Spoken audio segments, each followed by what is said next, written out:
Je regarde à 2 petites secondes avec ça. Je suis à vous dans 2 minutes.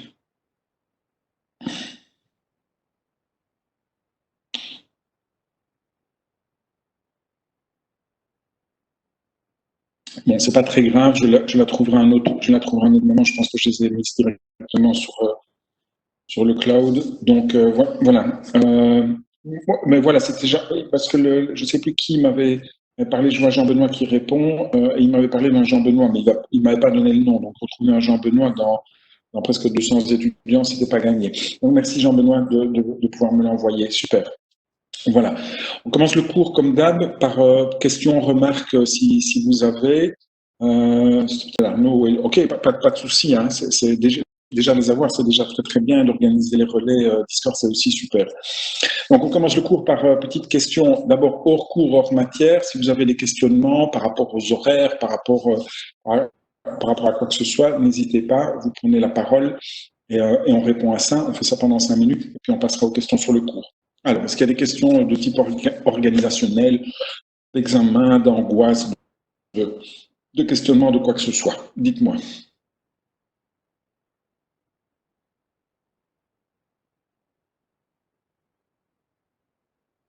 Pas de questions. Bon, c'est que c'est bon signe. Vous avez dû voir passer pas mal de messages. Peut-être que l'horaire est déjà, à un moment donné, est peut-être déjà à cette heure-ci publié pour vous, je n'en sais rien. Donc, je vous rappelle, on n'a toujours pas eu les horaires, mais je suppose qu'on va s'inscrire dans des groupes comme les autres années. Ok, ça va. Pour éviter d'être tout le temps verrouillé sur le chat, n'hésitez pas à prendre la parole, à mettre votre caméra, et comme ça, on peut répondre. Donc, manifestement, vous n'avez pas encore eu les horaires. Je suppose qu'ils sont en train d'y mettre la dernière touche à cet horaire. Nous, on a reçu un pré-horaire, on a dû le discuter, on a dû le commenter. Donc, ça va rester, en tout cas en ce qui me concerne, relativement stable. J'ai demandé qu'on ajoute 1 ou 2 dates pour qu'on ne soit pas trop contraint par le temps. Donc, pour la thermo, comment est-ce que ça va se passer? Donc, déjà, je vous enverrai de toute façon via le Learn. Hein. Donc, sur le Learn, je mettrai tout le dispositif une fois qu'il aura été testé, bien entendu. Mais globalement, ça doit fonctionner et ça fonctionnera comme ça. C'est juste de la plateforme pour laquelle j'hésite encore, mais en toute vraisemblance, donc voilà comment ça va s'organiser. Je vous le répète. L'examen est donc bien en oral, ça vous l'avez vu dans les fiches UE. Vous rentrerez dans une room. Alors la room, elle sera soit sous Webex, à mon avis ce sera Webex, soit sous Teams. Vous rentrez dans la room au jour dit et à l'heure dite. Alors, le jour dit et l'heure dite, comment est-ce que vous le savez? Ben, c'est comme, on vient de poser la question, si vous serez organisé par groupe, il y aura aussi sur le Learn, exactement comme les autres années, la possibilité de s'inscrire à différents groupes, hein, les groupes de 201, 202, 203 et ainsi de suite. Pour l'examen de thermo, vous vous inscrivez dessus. Et donc, moi, je vous ferai parvenir via le Learn du cours, hein, il y aura une rubrique dedans, une rubrique examen horaire, je vous ferai parvenir la room dans laquelle vous devez vous connecter, exactement comme vous le faites pour le cours ici. On se retrouvera donc tous dans la room, à tous ceux qui sont prévus ce jour-là et à cette heure-là, donc le matin, l'après-midi, du jour prévu. Vous vous connectez, pêchez une question au sort, je vous la transmets via mail. Donc c'est pour ça que ça c'est un avantage pour Teams parce que c'est plus rapide. Mais je préfère Webex malgré tout. On va voir un peu comment ça va. Vous pêchez la question, vous n'êtes pas nécessairement obligé de l'imprimer. C'est mieux si vous savez le faire, hein, de toute façon. Ce sera plus facile. Vous répondez sur la feuille. C'est de toute façon un aide-mémoire, cette feuille. Donc, il n'y a pas de souci. Vous avez un temps de préparation un petit peu plus court que les autres années, mais c'est plutôt pour le premier, parce que les questions seront peut-être un petit peu les questions auront peut-être une autre forme. Voilà. Je veux dire par là qu'avant, il y avait une grande question ouverte sur laquelle on se baladait. Ici, il y aura peut-être une question ouverte qui sera peut-être de moins grande envergure et vous aurez d'autres questions annexes pendant l'examen oral. Donc, vous préparez ça. On laisse un temps de préparation d'un quart d'heure. Donc, c'est pour ça qu'il ne faut pas avoir de retard le matin, parce que sinon, on va commencer très, très tard l'après-midi, vous répondez à ça. Donc, c'est un aide-mémoire, c'est pour ne pas vous faire commencer à blanc, bien qu'on pourrait directement vous faire commencer l'examen comme ça. Et donc, vous écrivez sur votre feuille de papier votre réponse. Ce n'est pas ça qui est coté. Ce qui est coté, je vous rappelle, c'est ce que vous me direz et ce que vous me raconterez. Donc, ce n'est pas du tout ce qui est écrit sur la feuille.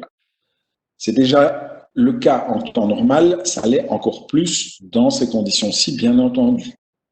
Ça veut dire que si vous recopiez le transparent, si vous ne dites rien, c'est zéro. Ce n'est pas ce qui est écrit, c'est ce qui est raconté. Alors, je vais passer 2-3 trucs sur confession. Je ne commenterai pas le truc de la cigarette, je commenterai par contre le truc de l'enregistrement. Il n'y a bien entendu aucun souci à ce que, je vais même dire que j'encourage, que l'examen soit enregistré, je le ferai moi-même. Par contre, la diffusion, elle n'est autorisée que sur strictes conditions. Voilà. Donc, je pense que Mme Jensen l'a rappelé dans un cadre scolaire. Sinon, on est hors la loi et je ferai respecter la chose. Voilà. Donc, ce qui compte, c'est ce que vous allez me répondre.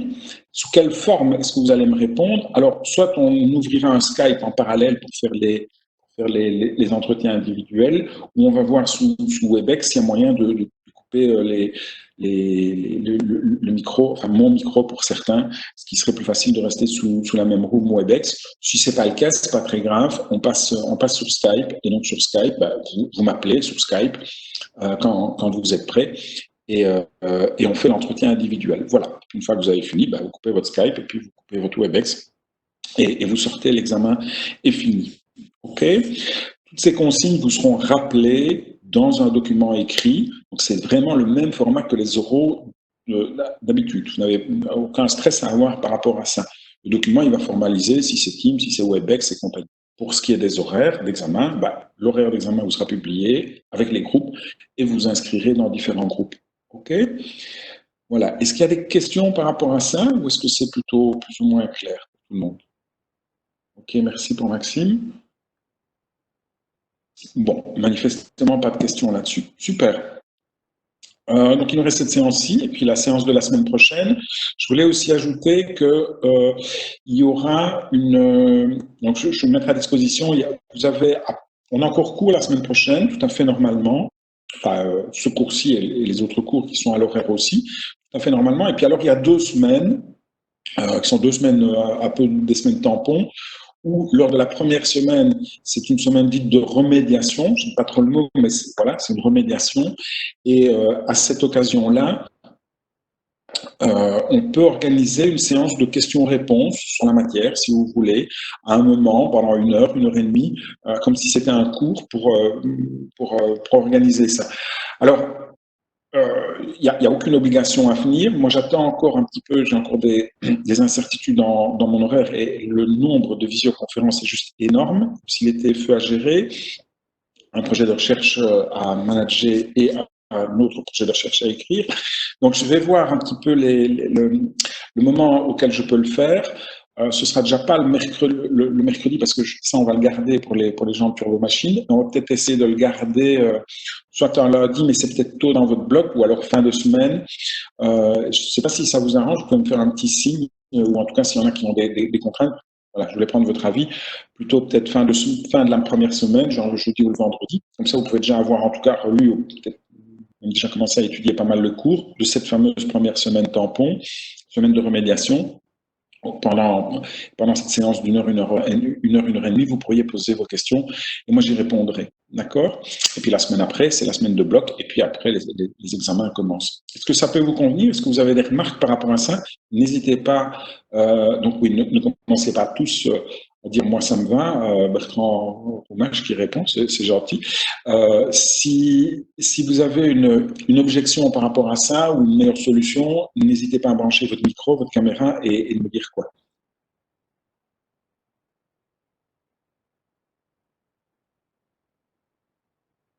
Pas de remarques, pas de questionnement. Tout est clair dans le cours, tout est clair dans l'organisation du cours, de l'examen et de cette semaine de remédiation ou de révision. Monsieur, moi j'ai plus une question. En cas de panne ou de problème technique durant l'examen, est-ce qu'il y a déjà une modalité qui est mise en place?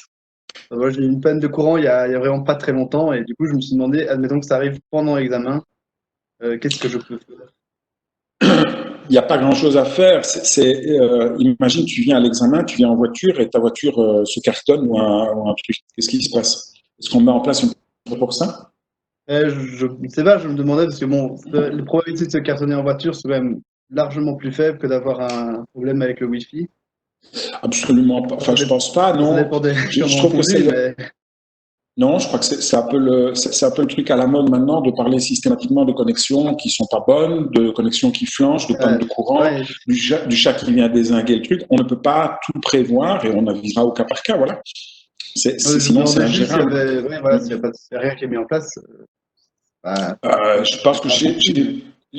voilà, ça peut arriver dans mon chef aussi. Hein. Je peux très bien avoir une panne de courant, je peux avoir une panne de Wi-Fi. Et pourtant, j'ai jamais prévu de solution. Voilà. C'est pas parce que Je je pense que disais ça, je je crois que sais la que, dernière panne, je pense que la dernière panne de courant que j'ai eue, ça remonte il y a 3 ans. Elle a duré un quart d'heure. ouais. Et, et voilà, je le dis en rigolant, mais tu vois, on s'inquiète systématiquement de ça, des pannes de courant, d'éventuels, bonjour mademoiselle, tu as ta Ma copine qui est sœur, derrière. non, c'est ma sœur. Tu peux avoir, bien sûr, tu peux avoir ça, mais systématiquement, on met ça en exergue, mais on n'a jamais dit, tiens, et si un des enseignants se chope le Covid, qu'est-ce qui se passe? Tu vois, et à la limite, Ouais, c'est non, plus probable. Au jour ouais. d'aujourd'hui, c'est plus probable que la panne de Wi-Fi. Donc, on verra à ce moment-là, et si c'est une déconnexion, une micro-déconnexion à un moment donné, c'est pas grave, voilà. De toute façon, ce qui compte, c'est ce que tu me raconteras. Oui, non, bien Voilà. sûr. Voilà, c'est juste pour savoir s'il y avait quelque chose qui était mis en place. Parce qu'il n'y a rien qui est mis en place, c'est pas grave non plus. Je veux dire. Voilà, tu sais, il y a plein d'autres incertitudes. Moi, je dois passer un examen médical urgent qui était urgent il y a déjà 2 mois. Il devient de plus en plus urgent. Il y va même de ma survie. Et ça, s'il tombe pendant les examens, bah, ce jour-là, il y aura une modification de l'horaire d'examen. C'est tout. Voilà, ça va se faire au mois de mars. On est au mois de mai. Bah, si je le fais pas Ouais. rapidement, je sais pas si j'irai au bout de la session. Donc voilà, Ah oui, à ce moment-là. c'est pas plus compliqué que ça. Donc tu vois, on peut pas tout prévoir. Et s'il y a une Ouais, panne bien de sûr. courant à un moment donné, voilà, ça arrive. Ok? Ok, oui. On trouvera une solution, mais on peut pas avoir 50 000 backups pour tout. Non, bien sûr. S'il y a une déconnexion, il y a une déconnexion et on avise à ce moment-là. On voit si elle a impacté. Tu sais, de panne de courant, de panne de Wi-Fi, j'en ai pas connu depuis des années, moi. Par contre, au début du confinement, le week-end, la fibre optique sur la dorsale wallonne a explosé. Donc, et là, c'est tout le monde qui est impacté. Tu vois, s'il faut commencer au cas particulier à dire, Ouais, oui, mais il peut avoir son chat qui lui a arraché une touche de son portable, il peut y avoir une panne de courant, il peut y avoir une panne de Wi-Fi. La fibre optique sur la dorsale wallonne peut flancher. Qu'est-ce qu'on fait? On voit à ce moment-là, on trouve une date d'examen. Voilà. Il y a malgré tout une flexibilité aussi. Hein, c'est pas mortel. Quoi. Ça va? ça va. Ben, un tout grand merci en tout cas pour la réponse. De rien?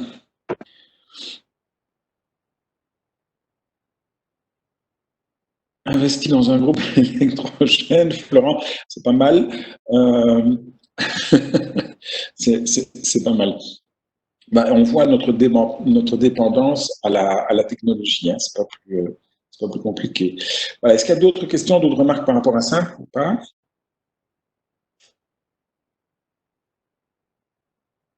Ok. Est-ce qu'il y a des questions par rapport à la matière? Et puis on peut entamer alors directement le cours pour être sûr de partir sur de bonnes bases. Pas de questions orientées matière?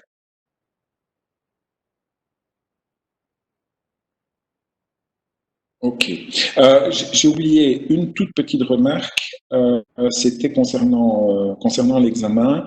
Donc vous avez, je suppose, vu passer les consignes concernant les examens écrits à distance. Je m'en inspirerai concernant le mode de surveillance. Ça veut dire que ici, moi, je peux assurer la surveillance seule, de toute façon. Peut-être que Mademoiselle Carlier me filera aussi un coup de main, on va voir. Mais je vous demanderai de faire un plan large. quand vous préparez votre question, ne soyez pas juste avec votre tête devant l'écran, c'est-à-dire de pouvoir placer l'ordi suffisamment loin de vous ou la tablette suffisamment loin de vous, qu'il y ait un plan large pendant votre préparation. Après, quand vous venez m'expliquer, vous pouvez être plus près de votre écran. Ça va? Voilà. Bon, on va commencer le cours. Il n'y a pas de questions, c'est pas de questions sur le cours. Alors, j'espère que le partage va fonctionner aussi.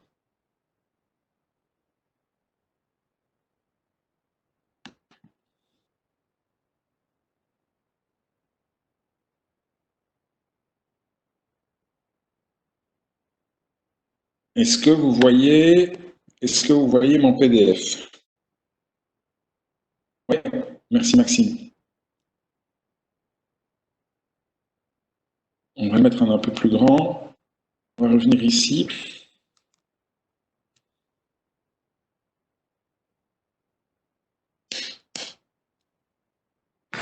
Bon, donc, cycle de Rankine. Tout petit rappel sur le cycle de Rankine avant d'aller plus loin, puisque le programme du jour, c'est d'examiner l'influence des différents composants du cycle de Rankine. Donc, on revient vite là-dessus, c'était l'objet de la séance dernière. C'est quoi un cycle de Rankine? C'est un cycle de production énergétique, typiquement de l'électricité, au travers d'un cycle dont le fluide de travail est de l'eau, avec deux changements de phase. Donc, on a d'abord de l'eau sous phase liquide, qui passe ici dans la pompe. La chaudière a pour mission de vaporiser cette eau, de faire rentrer cette eau sous phase vapeur dans la turbine. La turbine aura pour mission, elle, de récupérer l'enthalpie du fluide, d'assurer donc une production électrique au travers d'un arbre ici qui va tourner et qui est relié à un alternateur. Le condenseur, lui, sa mission, c'est de faire repasser l'eau de la phase vapeur à la phase liquide avant de la rentrer dans la pompe. Donc on a un changement de phase dedans, on a une phase de compression dans la pompe, on a une phase de détente dans la turbine, on a un contact avec une source chaude au niveau de la chaudière et on a un contact avec une source froide au niveau du condenseur. Ce cycle de Rankine, avec son évolution, celui de Rankine-Hirn, est représenté ici dans le diagramme anthropique, donc le diagramme TS, où on a le cycle 1, 2, 3, 4 pour le cycle de Rankine classique. Le cycle de Rankine-Hirn étant exactement le même cycle, mais où on n'arrête pas ici à la chaudière, on ne s'arrête pas ici à ce point d'équilibre, on monte ici jusque dans les vapeurs chauffées au point 3', et puis la turbine a son effet, on détend le fluide ici jusqu'en 4', et on retourne en 1 ici. Alors, sur le cycle, on voit la pompe, rien qu'avec ce petit schéma-ci, on voit la mission de la pompe qui est cette mission de compression, où on passe de cette courbe d'isopression à cette nouvelle courbe d'isopression. On voit que c'est effectué, en tout cas pour le moment, de façon diabatique réversible, donc isentropique, il n'y a pas de production d'entropie. On est au point 2 ici, c'est un point liquide. Ensuite, on passe du point 2 au point 3 au travers de la chaudière. Donc, on a d'abord toute cette phase où on est toujours dans la phase liquide. Vous voyez ici qu'on est à isopression. Donc, la chaudière, son hypothèse, elle, c'est qu'il n'y a pas de chute de pression. On monte de 2 en 2' et puis de 2' en 3. Donc, tout ça correspond à un apport de chaleur. Cet apport de chaleur ici, en fait, réchauffe, entre guillemets, le liquide dans cette portion-ci. Et puis de 2' en 3, c'est quoi? C'est la phase dans la chaudière où on va justement changer la phase du fluide, où on va passer d'une phase liquide à une phase vapeur, entre 2' et le point 3. Alors, quand on est dans un cycle de Rankine, qu'est-ce qu'on fait ensuite? On détend ici, on repasse de cette courbe d'isopression ici à cette nouvelle courbe d'isopression là-bas, du point 3 au point 4. J'avais bien attiré votre attention sur le fait que ce n'est pas la turbine qui décide de la pression à laquelle elle va relâcher le fluide, mais c'est le condenseur qui l'impose. Donc, c'est régulé au travers du condenseur. Et on revient ici à cette pression que l'on avait à l'entrée de la pompe, ou plutôt, devrais-je dire, la pression qu'on a à l'entrée de la pompe et la pression qui se trouve au niveau du condenseur. Vous voyez qu'entre 4 et 1, ici, tout ce parcours-ci se fait de nouveau sans perte de pression, entre 4 et 1. Donc, c'est un condenseur qui est une transformation qui est isobare. Et on revient donc au point 1 pour continuer le cycle. Ce qu'on avait vu sur ce cycle, il y a quelques petites choses intéressantes, et c'est la jonction avec ce qu'on va voir aujourd'hui. Donc, première des choses, c'est, ce qu'on a raconté bien entendu, c'est l'efficacité du cycle. Alors, rappel, l'efficacité d'un cycle, c'est toujours l'effet utile sur l'effet coûteux. L'effet utile, c'est bien entendu le travail qui va être produit ici dans la turbine, et l'effet coûteux, c'est la quantité de chaleur qu'on a dû fournir au fluide de travail. Cette quantité de chaleur, elle a lieu où? Où est-ce qu'elle est amenée? Elle est amenée dans la chaudière, et dans cette chaudière, donc c'est la phase 2-3, Si on la regarde ici sur le schéma, c'est assez simple parce qu'on peut la voir ici. Donc, c'est l'air qui se trouve sous la courbe 2,3. On rappelle pourquoi. Parce qu'on sait que ds est égal à dq sur t. Donc, dq, c'est TdS. L'infime quantité de chaleur dq, c'est T fois ds. Si j'intègre le dq, et donc j'intègre le TdS, ben je vais intégrer, donc je vais faire l'air sous cette courbe-ci. Donc si je regarde la quantité de chaleur graphiquement qui a été donnée à la chaudière, c'est l'air sous cette courbe-ci. Et voici donc, représenté ici, c'est toute cette surface-ci. C'est la surface 1, 2, 2', 3, B, c'est cette surface-ci qui représente la quantité de chaleur qui a été donnée par la source chaude. Alors, de ça, on peut aussi poursuivre le raisonnement. Si on a su le faire pour la quantité de chaleur de la source chaude, on peut le faire aussi pour la quantité de chaleur échangée à la source froide, c'est-à-dire au condenseur. Alors, au condenseur, c'est quoi? C'est de 4 à 1, et on va donc pouvoir regarder graphiquement quelle est la quantité de chaleur qui a été rendue à la source froide. C'est donc l'air sous la courbe 4,1.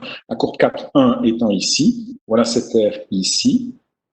Et donc, ça c'est l'air qui est rendu à la source froide. Si je fais l'une moins l'autre, celle de tout à l'heure, quantité de chaleur qu'on a donnée à la source chaude moins la quantité de chaleur qu'on a rendue à la source froide, on trouve bien entendu le travail qui a été fourni. Je vous rappelle quand même le premier principe de la thermo. Tout ce qui rentre égale tout ce qui sort. J'ai QC qui est rentré, j'ai W qui est sorti, et j'ai QF qui est sorti. Donc le W que je sors, c'est QC moins QF, parce que je suis obligé d'avoir un contact avec la source froide.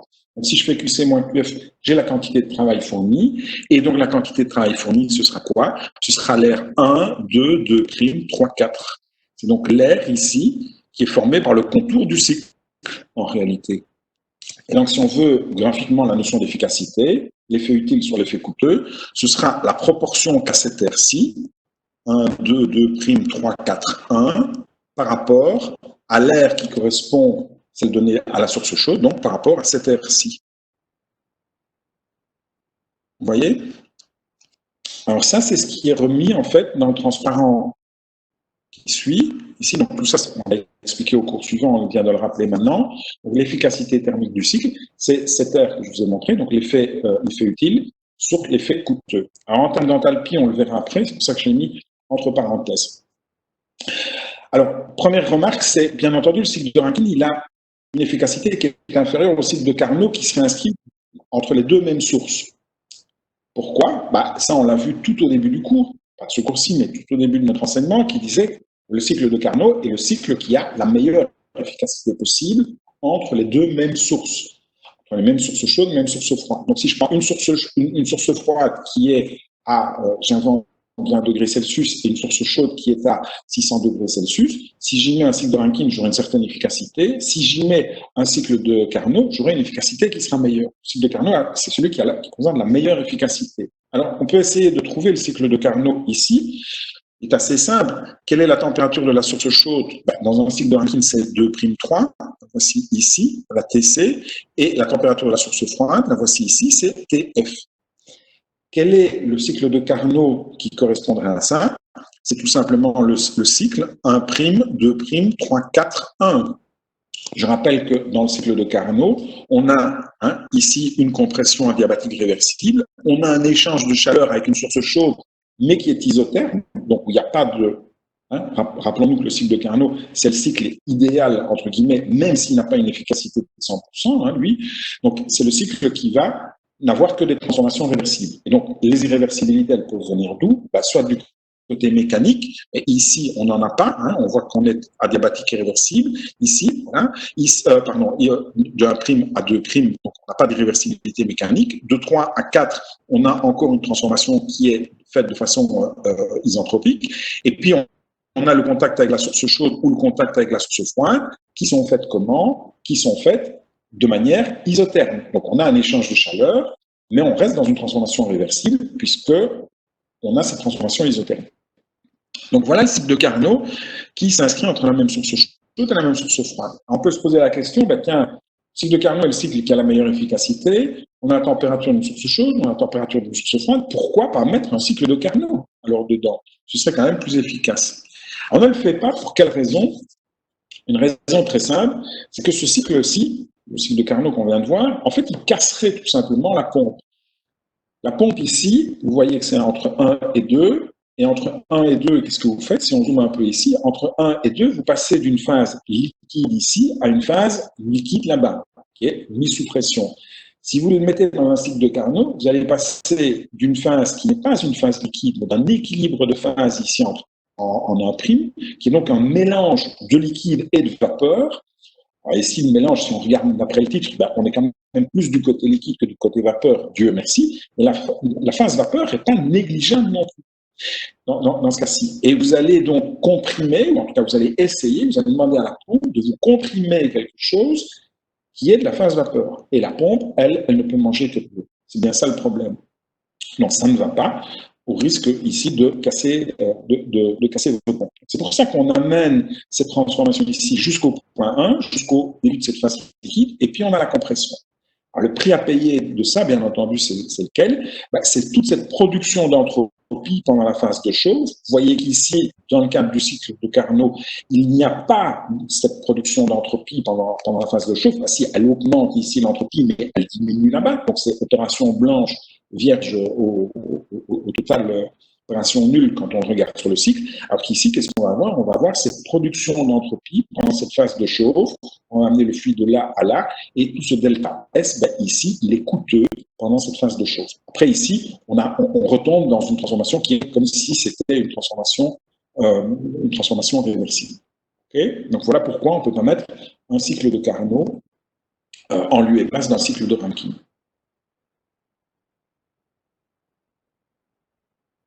Est-ce que vous voyez quand je zoome comme ça ou pas sur les transparents?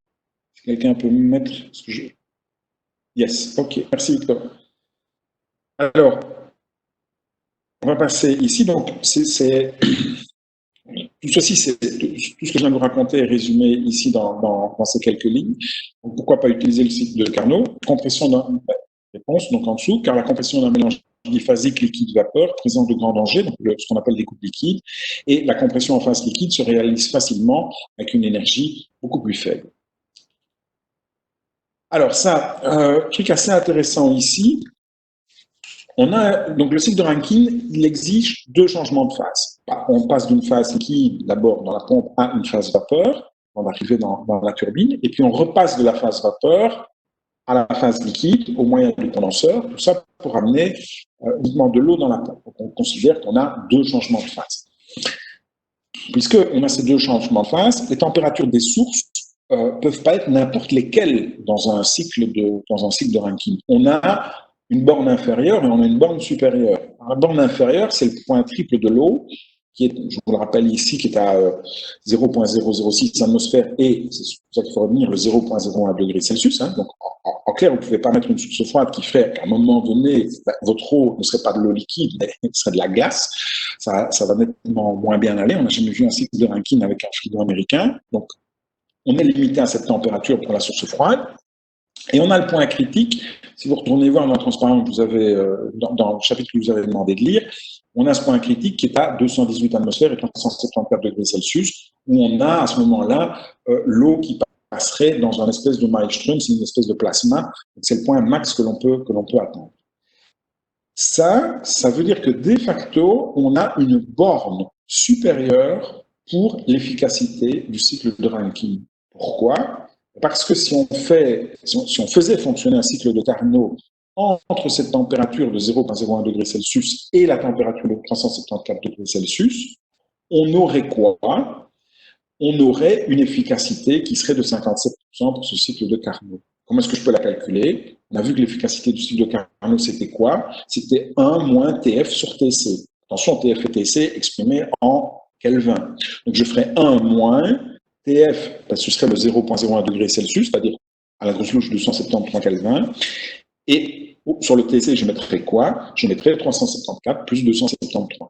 Et j'aurais une efficacité de 57%. Donc, si je mettais au mieux une source froide à une température de 0,01 degré Celsius et une source chaude à une température de 374 degrés Celsius, vous voyez quand même qu'il faut amener aussi, quand même, c'est pas une pression de tapette, quoi. Il faut amener du 218 atmosphères à l'aide de la pompe. grosso modo 218 bars. C'est quand même pas mal. Avec ça, vous auriez une efficacité de votre cycle de Carnot qui fait 57%. À la grosse louche, 60% à la grosse louche. Donc ça veut dire que de facto, on est borné en termes d'efficacité pour le cycle de Carnot, et on est borné, du coup, sur l'efficacité du cycle de Rankine. Donc, un cycle de Rankine qui fonctionnerait, qui s'approcherait de l'idéalité, où on a finalement très peu de phase de chauffe dans la chaudière, en tout cas de phase de chauffe irréversible, on friserait les 57 degrés, c'est le max qu'on peut obtenir. Voilà, donc ça c'est première remarque intéressante. Donc on va avoir des cycles de Rankine qui vont jamais avoir des efficacités de fou furieux. Ceci dit, les cycles à gaz n'ont pas des efficacités de fou furieux et votre voiture n'a pas non plus une efficacité de fou furieux. Il y a toujours sous cette notion de l'efficacité déjà le second principe de la thermodynamique qui enlève des choses, puisqu'on est obligé d'avoir un contact avec une source froide.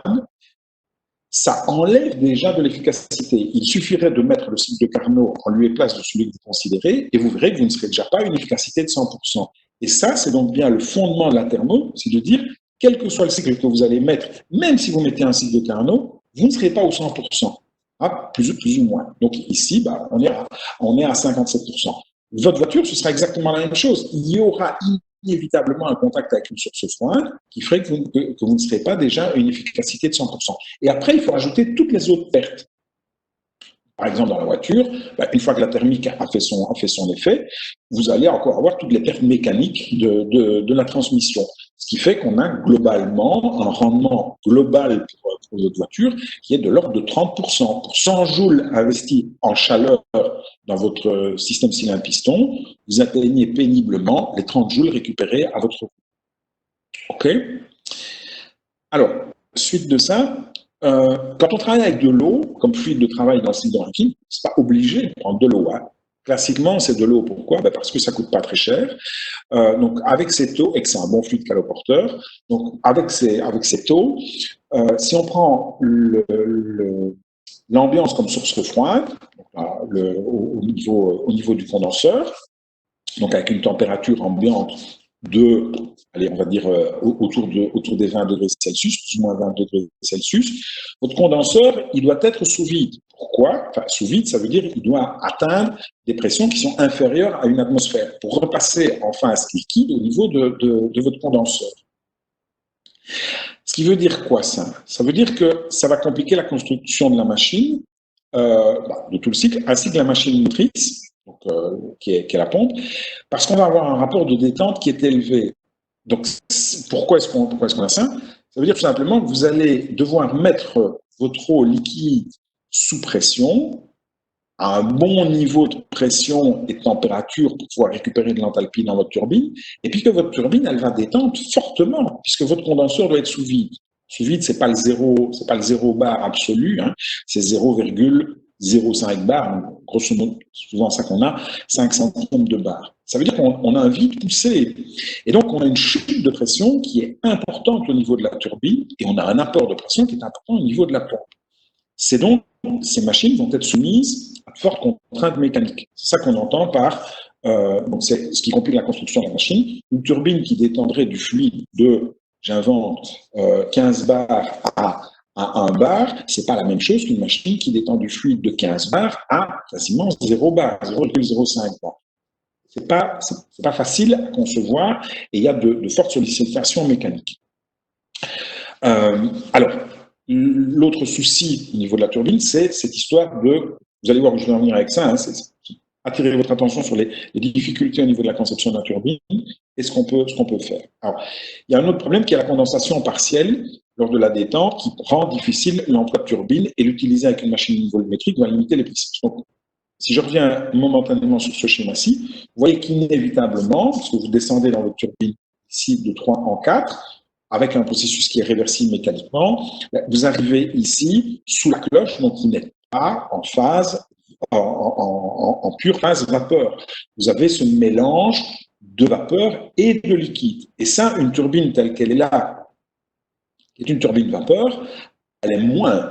La pompe, elle n'aime manger que de l'eau liquide, et la turbine, elle ne voudrait voir en son sein que de la vapeur. Mais au fur et à mesure de la détente, cette vapeur, il y a une petite partie qui peut devenir de l'eau liquide. C'est ce qu'on voit ici avec un titre qui se fait, je ne sais pas, grosso modo, de 75, on va dire autour de 75% ici. Donc, c'est pas bon d'avoir votre turbine qui va cracher à un moment donné une portion d'eau. Vous êtes à 75% de vapeur et vous avez quand même 25% d'eau liquide qui sort de la turbine. Risque de corrosion typiquement de la turbine. C'est ça qu'on appelle cette condensation partielle. Et donc, on pourrait mettre aussi des machines volumétriques, je ne vais pas insister là-dessus, mais dans ce cas-là, on tire très peu de puissance de la turbine. Et donc, cet inconvénient, alors, je reviens encore une fois là-dessus, désolé. Ici, cet inconvénient, il disparaît en partie grâce justement au fait que les turbines, elles sont jamais, ici, la détente n'est jamais parfaitement isentropique. J'entends par là qu'il y a toujours une petite production d'entropie parce qu'il y a une irréversibilité mécanique. Et donc, le point 3 ne descendrait pas en 4, mais il descendrait à un point ici. Je vais l'appeler 4 secondes parce que le point 4', il est déjà là. On arriverait à un point 4 secondes qui serait ici. On a une légère production d'entropie qui fait que, au moins, c'est bénéfique. On diminue le titre, on augmente, pardon, le titre vapeur dans ce cas-là. Donc, ça, c'est bénéfique. Mais bon, on ne peut pas compter là-dessus parce que ça veut dire que si vous produisez de l'entropie à cet endroit-là, c'est que votre turbine, elle fonctionne quand même moins bien au niveau énergétique. Donc, vous faites bien de la vapeur et vous faites peu d'eau en condensation. Inconvénient de ça, c'est que vous allez produire moins d'énergie. Alors, il y a un truc qui marche assez bien, pour votre info, c'est ce qu'on appelle les fluides organiques. Ça veut dire qu'on remplace l'eau par un autre fluide qu'on appellera un fluide organique. C'est généralement des dérivés du pétrole qui fonctionnent dans vos canalisations. C'est ce qu'on appelle des ORC. ORC, c'est l'acronyme de Organic Rankine Cycle.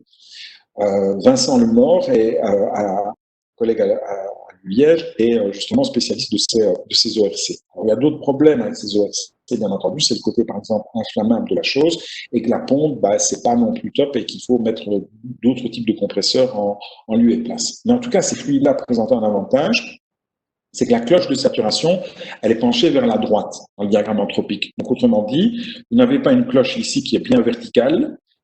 Vous allez voir ce que ça donne ici, mais vous avez un diagramme anthropique qui est celui-ci. Je ne vous demande pas tout le détail ici de revenir tout ça, de comprendre ce que c'est cette cloche qui est penchée vers la droite. Dans ce cas-là, vous voyez que quand vous détendez, vous êtes arrivé ici au point 4 à l'entrée de votre turbine, et en détendant, vous n'avez pas le risque de détendre dans un équilibre liquide-vapeur. Vous détendrez inévitablement dans la partie à droite, c'est-à-dire dans la partie vapeur. Voilà pourquoi on aime bien les fluides organiques. Voilà, donc qu'est-ce que j'ai rajouté ici? Pour ces fluides, la pression de saturation augmente moins vite avec la température et donc les rapports de détente sont moins élevés. On n'est pas obligé d'aller à d'aussi haute et d'aussi basse pression au bord de la turbine. L'emploi de ces fluides pose cependant d'autres problèmes.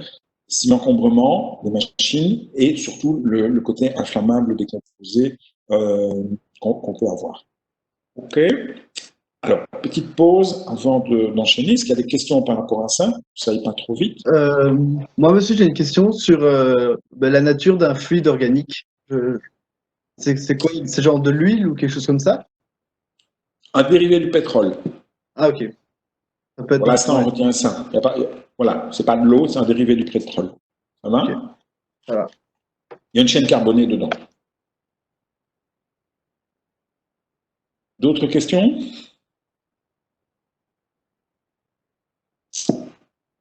Pas d'autres questions? Bien. Alors, on peut avancer sur le reste. Le reste, c'est quoi? C'est un peu le cœur du cours aujourd'hui. C'est d'aller un step plus loin dans notre compréhension du cycle de Rankine et du cycle de Rankine. C'est-à-dire de regarder l'influence des différents composantes du cycle. L'influence de la pompe, l'influence de la chaudière, de la turbine ou du condenseur.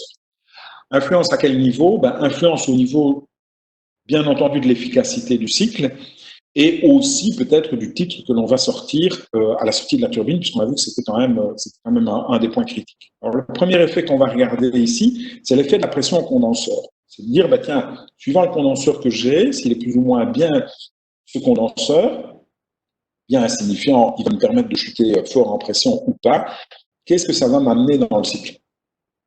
Donc, première chose qu'on va regarder ici, c'est une pression au condenseur qui va diminuer. Alors, on s'en doute bien, rien qu'en regardant ce schéma-ci, si je diminue la pression au condenseur, ça veut dire que je ne serai plus sur cette courbe d'isopression ici, mais que ma courbe d'isopression va être plus basse.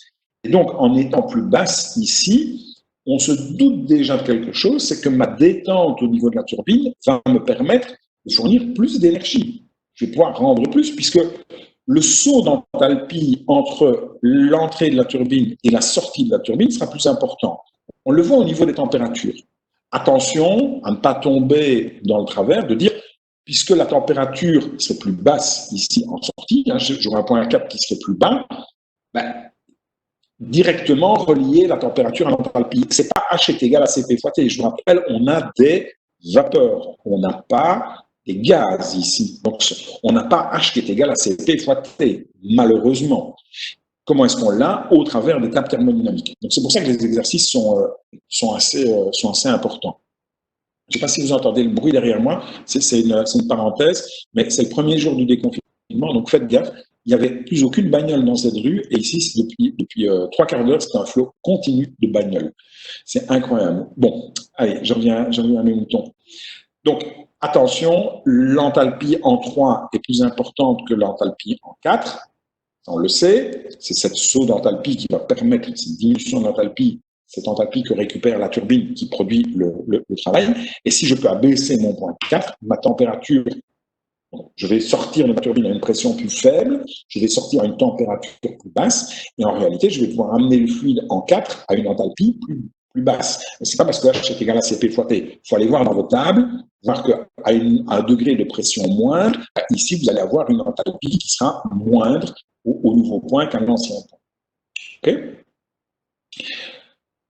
Donc, on se doute déjà que la quantité de travail qu'on va produire à la turbine, qu'on va pouvoir extraire de la turbine, est quand même plus importante. Non, c'est pas parce que la turbine rend plus que peut-être que la pompe elle a consommé plus, peut-être que la chaudière elle a consommé plus. Il va falloir regarder ça globalement. Mais en tout cas, la turbine, on se doute qu'elle va produire plus. Alors, regardons un peu ce que ça donne dans le schéma ici, dans le cycle tel qu'on l'avait vu. Facile à comprendre. Donc, même s'il y a beaucoup de trucs sur le schéma, le cycle que l'on avait avant, c'était le cycle 1, 2, 3, 4, que voici ici. Et le nouveau cycle qu'on va avoir, on abaisse, on ne sort plus à cette isopression P4 ici, mais on sort à une isopression P4' ici qui est plus basse. Et voici donc le nouveau cycle. Alors, attention, le point 4 est passé au point 4', mais quand j'ai la phase ici au condenseur, qu'est-ce que je fais? Je passe de 4' au point, l'équivalent du point 1. Vous voyez qu'il est ici. Il doit toujours se trouver ici, juste sous la courbe, pour repasser en phase liquide à l'entrée de la pompe. Donc, c'est pour ça qu'il y a cette petite flèche, le point 1' étant ici. Puis la pompe agit de 1' à 2', puis on va passer de 2' à, on retourne jusqu'au point 3, on descend jusqu'au point 4', on revient au point 1', et ainsi de suite. Qu'est-ce qu'on constate de ça maintenant? D'abord, ce qu'on voit ici, le travail net augmente de la surface assurée. Ce que vous voyez ici, c'est le travail net, l'augmentation du travail net. Le travail net du premier cycle, c'était quoi? C'était l'air 1, 2, 3, 4, voici ici. Et puis l'air du nouveau cycle, avec une pression plus basse en sortie turbine, donc au niveau du condenseur, c'est quoi? C'est cet air 1', 2', 3, 4', 1'. Donc la différence des airs entre les deux, c'est ce qui est assuré ici. Et donc ça, c'est le travail net que l'on produit en plus. Je vous rappelle que le travail net, c'est quoi? C'est toujours ce qu'a produit la turbine, moins normalement ce qu'a consommé la pompe, même si la pompe consomme peu. Mais ici, on le voit graphiquement. Donc ça, c'est tout le travail net qu'on a gagné. Alors, qu'est-ce qu'on doit encore examiner? On doit regarder aussi, au niveau de l'efficacité, puisque c'est l'effet utile sur l'effet coûteux. On vient de voir l'effet utile de combien il a augmenté. Il faudrait regarder l'effet coûteux, c'est-à-dire qu'est-ce qu'on a consommé en plus comme chaleur au niveau de la chaudière. Alors ici, c'est-à-dire ici, quant à la chaleur fournie à la vapeur, elle augmente de l'air 1', 2', 2, 1', c'est-à-dire toute cette air-ci. Comment est-ce qu'on peut le voir? Comment est-ce qu'on évaluait la quantité de chaleur qui avait été fournie dans le premier cycle? C'était toute cette air ici, celle que je suis en train de tracer ici. 1, 2, 3, B1. Et puis la nouvelle quantité de chaleur que je produis, que je consomme, c'est 1', 2', 3, B, 1', et ainsi de suite. Donc c'est toute cette air-ci ici, cette nouvelle R qui est la quantité de chaleur que l'on a dû fournir. Donc vous voyez que ce n'était pas anodin, ce que je disais tout à l'heure. On a récupéré plus à la turbine, mais on a quand même dû consommer un peu plus en termes de chaleur. Globalement, est-ce qu'on est gagnant? L'effet utile sur l'effet coûteux, on voit qu'on a quand même bien augmenté notre effet utile et on a légèrement, par rapport à ça, augmenté notre effet coûteux. Donc tout ça va dans un sens favorable à l'efficacité du cycle. Donc ce cycle, ce nouveau cycle, qu'est-ce qu'on peut en déduire? Premièrement, il va produire plus de travail net. Ça, c'est déjà une indication, parce qu'il peut y avoir un intérêt dans un cycle de Rankine à produire plus de travail, peut-être même quitte à le produire moins bien, avec une moins bonne efficacité. Tout simplement parce qu'on ne veut pas des micro-centrales de production. Peut-être qu'on a besoin d'une centrale qui va produire plusieurs mégawatts, et que de produire plusieurs mégawatts se fera avec une efficacité qui serait moindre, celle si on avait produit quelques kilowatts. Bon. Et ici, en tout cas, c'est la première conclusion. On produit plus de travail net en abaissant la pression au condenseur. Qui plus est, l'efficacité thermique, elle augmente. Donc on produit plus et on produit mieux. Par contre, ça, sinon, on essaierait d'aller vers des condenseurs qui ont les pressions les plus basses. Par contre, l'inconvénient, c'est qu'on voit qu'on est passé du point 4 au point 4', et on voit que le point 4', ici, il a, donc le titre en vapeur, il a diminué. Puisque proportionnellement, le point 4 était plus près ici de là que le point 4' n'est près de la cloche ici. Donc ça, c'est l'inconvénient, c'est qu'on va augmenter la quantité d'eau phase liquide qui va sortir de ces turbines. Et grosso modo, on doit, on n'est pas obligé de revenir le chiffre par cœur, mais grosso modo, on se met une barrière à peu près à 10% en termes de teneur en eau liquide à la sortie de la turbine, au risque sinon d'avoir des problèmes de corrosion au niveau de cette turbine. Donc voilà, le fait d'abaisser la pression condenseur, c'est favorable au niveau de la quantité de travail net, on reprend plus de travail, on le produit mieux, on a une meilleure efficacité, mais le titre, il a diminué, donc c'est l'inconvénient. Okay. Il y a l'autre inconvénient, les inconvénients cachés, c'est qu'on va avoir des delta P qui sont plus importants au niveau de la turbine, donc des turbines qui seront un peu fragilisées, et des pompes qui doivent fournir aussi des delta P qui sont plus importants. Parce qu'on chute plus au niveau de la turbine, il faut que la pompe réamorce, enfin, redonne cette pression. Donc, on a des machines qui sont mécaniquement fortement sollicitées. Mais en termes purement énergétiques, super chouette au niveau du travail, super chouette au niveau de l'efficacité. C'est une question par rapport à ce premier effet. Pas de questions? On passe au deuxième effet, qui est l'effet de la surchauffe. Alors, l'effet de la surchauffe, c'est ce dont on n'a finalement jamais encore vraiment parlé, qui est ce fameux cycle de Rankine-Irn. Alors, Irn, il ne s'est pas cassé le cul, il a simplement dit, plutôt que de s'arrêter au point 3, on va passer en phase vapeur surchauffée, donc on va demander à la chaudière d'amener encore un petit peu de chaleur pour amener jusqu'à des phases vapeur surchauffée. Alors, quelle était l'idée de Irn en faisant ça dans un cycle de Rankine-Irn? Il a collé son nom au cycle de Rankine. Bien évidemment, on le voit tout de suite sur le schéma ici, c'était justement de permettre d'avoir un titre plus élevé en sortie de la turbine. Vous voyez qu'en faisant ça, si on monte jusqu'au point 3', quand on va détendre dans la turbine, on va tomber en un point 4' qui est à droite du point 4, dont on augmente le titre. Intéressant quand on a justement, quand on a un risque de produire trop d'eau ici, trop de phase liquide ici, à la sortie de ma turbine. Alors maintenant, au niveau énergétique, qu'est-ce que ça produit? Parce que ça, on sait que, on vient de voir, c'est le dernier point, c'est la teneur en eau à l'échappement diminue, donc on augmente le titre vapeur. Ça, c'est intéressant. Au niveau énergétique, qu'est-ce qu'on va faire? C'est-à-dire, on va regarder qu'est-ce que l'on a au niveau de la quantité de travail qui est produite et comment évolue l'efficacité. Il paraît que le travail net, il augmente de la surface assurée. Ouais, c'est super facile. Le travail, on sait que c'est l'air dans le contour, ici, pour le premier cycle, 1, 2, 3, 4. Et maintenant, qu'est-ce qu'on a? On a un nouveau cycle qui fait 1, 2, 3', 4', 1, ici. Et donc, l'air, elle a augmenté de cette surface assurée ici. Donc, on va produire plus de travail. Ouais. Maintenant, au niveau de la quantité de chaleur, est-ce que cette quantité de chaleur, elle n'a pas augmenté? Sauf que si, on s'en doute bien qu'elle a augmenté, puisqu'on est passé, on monte, on laisse la chaudière encore agir pour passer en phase vapeur surchauffée. Donc, qu'est-ce qu'on va pouvoir dire? La chaleur fournie augmente quant à elle de l'air B3, 3', B'. Ben oui, puisque l'air sous la première courbe ici, donc l'air sous la courbe 2, 3, la voici. Ça, c'était la quantité de chaleur que je fournissais à mon cycle initialement, dans le cycle de Rankine. Quel sera l'air maintenant fourni dans mon deuxième cycle? Ben, la voici, c'est A, 2, 3', B', 1. Donc on voit que ça a augmenté de toute cette aire-ci. Désolé, petit souci ici. Voilà, on revient là. Donc, la quantité de chaleur qu'on a fournie en plus, la voici ici. Toute cette aire, B, 3, 3', B', B. Allez, grosso modo, on est dans un rapport de 1 pour 2. Ça veut dire que si je fournis ici 2 joules en plus, je retire à peu près 1 joule ici en plus. Au niveau de l'efficacité, est-ce que ça augmente? Oui, ça permet d'augmenter malgré tout légèrement l'efficacité. Faites l'expérience. Prenez une efficacité de... Alors, attention, il ne faut pas aller prendre une efficacité de 80%, parce que vous savez que vous êtes de toute façon borné à 57%. Mais prenez un cycle de Rankine qui ne fonctionne pas très bien, qui a une efficacité allez, à peu près de 30%, un tiers. Si votre efficacité est d'un tiers, donc c'est numérateur 1, dénominateur 3.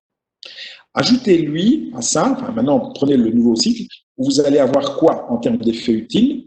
Vous pouvez mettre ce que vous voulez au numérateur, il faut juste mettre le double au niveau du dénominateur. Donc si vous écrivez une efficacité d'un tiers pour le cycle de Rankine, puis que vous passez au cycle de Rankine-Irn, vous écrivez par exemple 1 sur 3, puis au numérateur vous allez indiquer quoi? 1 plus, mettons 1, et puis au dénominateur vous allez indiquer 3 plus 2, puisque vous avez 1 pour ce rapport-ci, pour cette aire assurée ici, et 2 pour le rapport ici, pour la quantité de chaleur en plus que vous avez ajouté.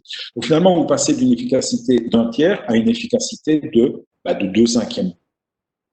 Et 2/5, c'est plus grand qu'un tiers. Donc vous augmentez quand même, malgré tout, légèrement votre efficacité. Donc, conclusion du cycle de Rankine-Irn, il produit plus de travail net, un travail net fourni qui est plus important, et on a une augmentation de l'efficacité, et en plus, on a un titre vapeur qui augmente. Donc, on est gagnant sur tous les plans avec un cycle de Rankine. Donc, c'est pour ça qu'on préfère ce cycle de Rankine-Irn dans le cadre de la production énergétique. Est-ce qu'il y a des questions par rapport à cela?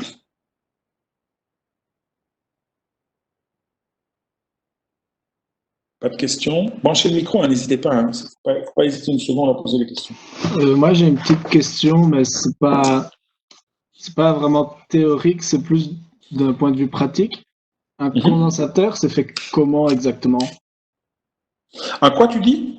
Un condensateur. Ok, ça tu iras demander à madame. Un condenseur, pardon. Je ne sais pas, un condensateur, je ne sais pas comment c'est fait. Moi, je fais des condenseurs. Oui, pardon, je me suis trompé de moi. Ah, c'est une espèce de pompe à vide qui permet de faire chuter la pression. Voilà, tout simplement. Et de refroidir. Donc, ça veut dire que tu as un échange, à la fois ça enlève de la pression et à la fois tu as le contact avec une source froide. Donc, tu as des spirales qui permettent de passer de la chaleur de ton fluide qui était sous phase vapeur avec une source qui est l'air atmosphérique. Quand on prend la température, quand on prend l'atmosphère comme condenseur, je vais dire un condensateur. Et donc, tu as une première canalisation dans laquelle tu as ta vapeur qui passe, et une deuxième canalisation dans laquelle tu as l'air qui passe. En réalité, c'est un échangeur de chaleur. Ok. Ça va? Oui, merci. C'est ce qu'on verra en bac 3 ensemble. Donc, c'est comme ça que tu peux le modéliser. C'est un échangeur de chaleur. Tu as deux canalisations qui sont soit, on va dire, qui sont parallèles et de même sens, ou parallèles ou de sens opposé. Tu imagines un tube qui est en contact avec un autre tube. Les deux ne peuvent pas se mélanger, bien entendu. Tu peux pas injecter de l'air dans ton eau ou de relâcher de l'eau dans l'air, enfin, de la vapeur dans l'air. Tu as, mettons, une grosse canalisation et à l'intérieur, donc coaxiale, une grosse canalisation et à l'intérieur, tu as une autre canalisation qui passe. Et tu as dans un sens de la vapeur qui passe et qui est en contact avec de l'air qui passe et donc il va transmettre sa chaleur à l'air. Ça répond à ta question? Oui, merci beaucoup. De rien. Alors, dernier effet, c'est pas d'autres questions. De toute façon, on aura encore le temps après d'en poser s'il y en avait. Donc, dernier effet, Je regarde ici ce qu'on a, l'effet de la surchauffe, et puis on envisagera le début des soutirages. On aura peut-être même le temps d'en faire un peu au cours suivant. Super. Alors, l'effet de la pression maximale. C'est quoi l'effet de la pression maximale? Parce que là, qu'est-ce qu'on vient de tester en réalité? N'oubliez pas, dans les composants qu'on a vus, ben, ici, ça examine le composant la surchauffe de la chaudière, bien entendu. Ici, ça examine l'effet de quoi? Ben, l'effet du condenseur. Qu'est-ce qu'il nous reste à voir? On va faire ici. Alors, la turbine, on ne va pas vraiment examiner son effet, puisque la turbine, elle est régulée par le condenseur. On va faire ici l'effet de la pression maximale, c'est-à-dire l'effet de la pompe. Dire, tiens, est-ce que j'ai intérêt à avoir une pompe qui va mettre mon fluide peu sous pression ou d'avoir une pompe qui va mettre fortement mon fluide sous pression? En sachant que finalement, le travail qu'on va fournir lors de la pression, il est très faible. Et ça, je fais une petite parenthèse. Vous réfléchirez un petit peu là-dessus pour être sûr d'avoir bien compris. Mais dans un cycle comme ça, à changement de phase, pourquoi est-ce qu'un cycle comme ça peut fonctionner? Pas oublier quand même qu'à un moment donné, vous allez fournir de l'enthalpie sous forme calorifique dans la chaudière, vous allez récupérer de l'enthalpie sous forme mécanique dans la turbine, mais vous avez quand même donné aussi de l'énergie sous forme mécanique au niveau de la pompe. Et je vous ai dit qu'on pouvait récupérer plusieurs mégawatts au niveau de la turbine et que la pompe va manger quelques kilowatts, voire quelques centaines de kilowatts si on produit des mégawatts. Donc, comment est-ce qu'on peut dire que ce cycle est vivable, peut fonctionner, c'est-à-dire va produire de l'énergie, va transformer de l'énergie calorifique en énergie mécanique. Il ne va pas réellement en produire. Si on lui fournit 100 joules d'énergie calorifique, il ne va jamais faire 120 joules d'énergie mécanique. Hein, mais on dépense à deux endroits. On dépense en chaleur et on dépense mécaniquement, travail au niveau de la pompe. Comment se fait-il que ça peut fonctionner? En réalité, ça fonctionne tout simplement parce que ne faut pas oublier que le travail que vous allez donner en réalité au niveau de la pompe, il est nettement moins grand que le travail que vous allez récupérer au niveau de votre turbine. Pourquoi? C'est justement dû à la phase que vous allez changer. Et ça, c'est le tout début des transparents que vous allez voir ici. Donc, vous irez jeter un petit coup d'œil pour le cours suivant. Quand on a un système ouvert, comme ici, il ne faut pas oublier que le travail, quand on veut le mesurer dans le cadre d'un système ouvert, c'est l'intégrale de VDP, à ne pas confondre avec celle d'un système fermé, où c'est moins l'intégrale de PDV. Donc, dans un système ouvert, l'intégrale de VDP. V, c'est le volume massique. Si je remplace le volume massique par l'inverse de la masse volumique, écrire V ou écrire 1 sur ρ, c'est pareil. Mais si je barre le V et que j'écris 1 sur ρ, qu'est-ce que je peux constater? Que le dP au niveau de la pompe, il est le même que le dP au niveau de la turbine. Bah oui, si je vais voir ici dans mon exemple, la pression, si j'ai ici, mettons 0,05 bar, c'est à l'entrée de la pompe, j'ai aussi 0,05 bar à la sortie de la turbine. Vous voyez que le condenseur en 4.1, il est à isopression. Ah, donc la pression ici en entrée de pompe est la même que la pression en sortie de turbine. Oui, mais la pression en entrée de turbine, elle est aussi la même qu'en pression de sortie de pompe. Ah oui, parce que la chaudière, elle fonctionne aussi de façon isobare. Vous voyez qu'ici, on est sur la même courbe d'isopression. Donc le delta P au bornes de la pompe, il est le même que le delta P au bornes de la turbine. Si j'ai 0,05 bar ici en entrée de pompe et j'invente 50 bars ici en sortie de pompe, j'aurai 50 bars en entrée de turbine et j'aurai 0,05 bars en sortie de turbine. Donc le delta P, il est le même pour l'une comme pour l'autre. Donc, si je reviens ici, le delta P elle-même, il y en a un qui est positif, l'autre qui est négatif. C'est pour ça qu'il y a un travail qui est consommé et l'autre qui est un travail qui est donné. Le delta P au niveau de la turbine, il est négatif, ce qui fait qu'on a un travail négatif puisqu'on le sort de la turbine. Et pour la pompe, on a un dP qui est positif, ce qui fait qu'on donne du travail à la pompe. Alors, vous me dire, ouais, mais alors, si les dP sont les mêmes, ben, le travail qu'on va devoir fournir à la pompe sera le même que le travail que la turbine va nous rendre. Ben non, justement. Parce que le volume massique, la masse volumique des fluides avec lesquels on travaille, est fondamentalement différente. Le V ici pour l'eau, ou le 1 sur ρ, si vous voulez, comment est-ce qu'il est par rapport au 1 sur ρ de la vapeur d'eau? Qui a la plus grande masse volumique? L'eau liquide ou l'eau vapeur? L'eau liquide, bien entendu. L'eau liquide, elle a une masse volumique de, allez, on va dire 1000. Et l'eau vapeur, elle a une masse volumique de quoi? 1,5, entre 1,5 et 2. Donc, vous voyez un peu la différence. Vous allez écrire 1 sur ρ avec ρ qui est T. extrêmement élevé pour l'eau liquide. Donc, vous allez avoir un terme de travail que vous devez dépenser au niveau de la pompe qui est nettement plus petit que le travail que vous allez récupérer au niveau de la turbine. Okay? Donc, ça, c'est super important à bien comprendre. Donc, nous voilà maintenant avec notre effet de la pression maximale et toujours en se demandant, parce qu'apparemment, ce travail que la pompe consomme, finalement, dû à ce terme 1 sur ρ, le dP, il va avoir peu d'influence. Est-ce qu'on aurait intérêt à mettre un fort dP, un fort saut de pression, en clair, une pompe qui va passer à l'entrée, elle peut pas le gérer, c'est le condenseur qui va le fixer, mais de 0,05 bar à plutôt 10 bars, 20 bars, 30 bars, 40 bars, 100 bars, 200 bars. Quel sera l'intérêt? Alors, c'est ça qu'on regarde dans l'effet de cette pression maximale. Donc, qu'est-ce qu'on va voir ici? On considère donc l'effet d'une augmentation de la pression maximale à température maximale, ça c'est important, et pression de condenseur constant. Il faut pouvoir comparer des choses comparables. Parce que le cycle qu'on avait au départ, c'était quoi? C'était le cycle 1, 2, on montait jusqu'en 3, on descendait en 4. Ici, le hasard veut qu'on est tombé ici aux bornes, juste sur la courbe, sur la cloche. Et puis maintenant, on va dire, on ne passe plus de 1 en 2, mais de 1 en 2 prime. Donc, on passe sur une isopression qui est supérieure. On va la suivre ici. Donc, on va avoir le plateau qui va se trouver ici au niveau de la chaudière. Et on va monter jusqu'au point, continuer jusque-là. Mais attention, jusqu'à la même température d'entrée en turbine que tantôt. Et on va détendre de la même manière avec le même condenseur. Parce qu'il ne faudrait pas qu'on chauffe moins, qu'on arrive à une température plus basse, ou qu'on arrive à une température plus élevée. On ne comparerait pas des choses comparables. Il faut que la turbine voit à son arrivée un fluide qui a même température. Il n'y a que la pression qui a changé. On a donc à l'entrée de la turbine un fluide qui a même température qu'auparavant, et juste à une pression qui est plus grande que précédemment. Alors là, le compte, il est un petit peu plus difficile à faire au niveau du... Toujours, on essaie de regarder le travail, on essaie de regarder l'efficacité, on essaie de regarder la teneur en eau. Tiens, on peut commencer par la teneur en e'au. On voit tout de suite que le point 4', on s'est déplacé vers la gauche, donc ça, c'est déjà pas bon.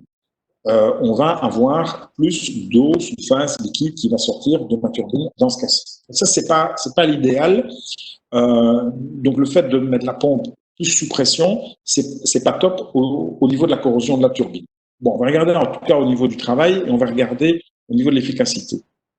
Alors, le travail net, il augmente de la surface hachurée verticalement, ici, et diminue de la surface hachurée ici, où on a des petits croisillons. Ah, oui, ça c'est un simple regard sur le schéma. 1, 2, 3, 4, 1, ça c'était le travail net qu'on allait pouvoir récupérer du premier cycle.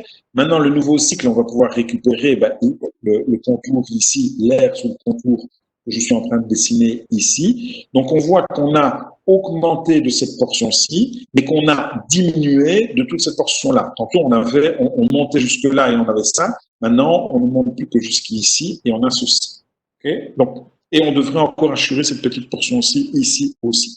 Et donc, globalement, si vous regardez ça et ça, c'est sensiblement la même chose. Donc, c'est ce que je dis ici, de sorte qu'il est à peu près constant à votre travail. On a produit plus, on a l'impression qu'on a produit plus ici, mais on s'est séparé de toutes ces portions-là. Donc, très difficile de le dire, de le dire au joule près ou au watt près, mais on sent bien que le travail, il ne change pas beaucoup. Si on gagne, c'est extrêmement peu. Alors, ça, c'est toujours pour regarder l'efficacité. Je rappelle que l'efficacité, c'est l'effet utile sur l'effet coûteux. Donc, ici, on a un effet utile qui reste grosso modo le même. Et quant à l'efficacité, quant à l'effet coûteux, qu'est-ce qu'on va voir? On voit ici que la chaleur rejetée diminue de l'air 4', 4B'. Donc ça, c'est un autre point d'attaque pour examiner les efficacités. C'est pas de regarder nécessairement l'effet coûteux directement, mais plutôt de regarder la chaleur qu'on va rejeter. Puisqu'on sait qu'on va produire le même travail, on va plutôt regarder la quantité de chaleur. Ça, c'est quantité de chaleur qui rentre QC, travail qui sort W, et quantité de chaleur rendue à la source froide, QF. On va regarder ce qu'on a rendu à la source froide. Ici, c'est immédiat. Ce que vous imaginez, comparer les airs ici, c'est pas évident en termes de chaleur qui est donnée.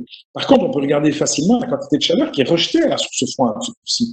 Et la quantité de chaleur qu'on rejetait à la source froide tantôt, c'était l'air 1, 4BA, voici ici.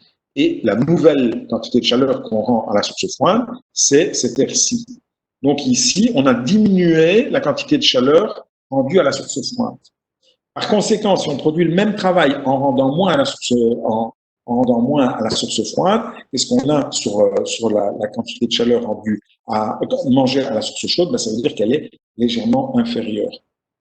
Donc, en clair, l'efficacité pour le même travail avec une quantité de chaleur mangée à la source chaude qui est un petit peu inférieure, on a une efficacité qui augmente.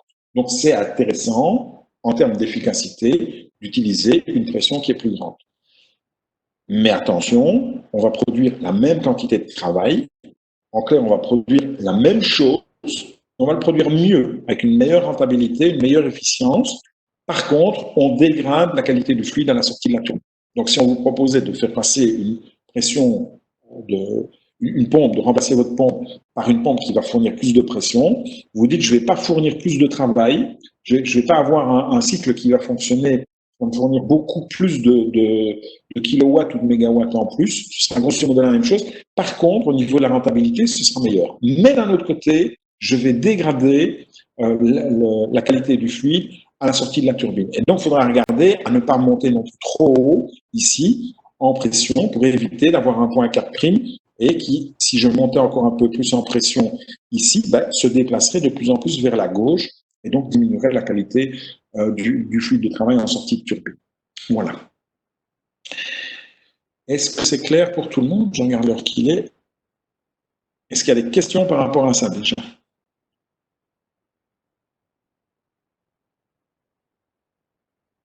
Pas de questions? Moi aussi, j'en ai une, monsieur. Vous savez remonter le graphique juste avant, s'il vous plaît? Voilà. Est-ce que tu peux mettre ta caméra, s'il te plaît? Oui. Comme ça, je vois qui est là.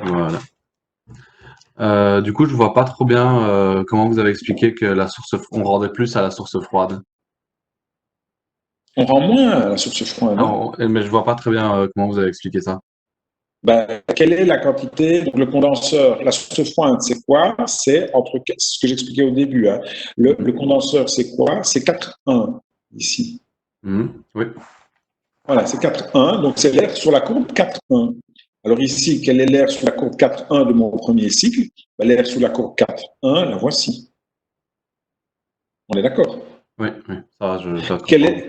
Quel est l'air sur la nouvelle courbe 4,1? La voici ici.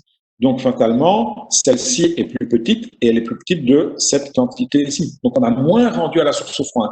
Et pourtant, on a produit le même travail. Ok, ça va, d'accord. Merci. Si on a produit le même travail et qu'on a rendu moins à la source froide, c'est qu'on a moins mangé à la source chaude. Tu vois? Oui, merci. Voilà. D'autres questions?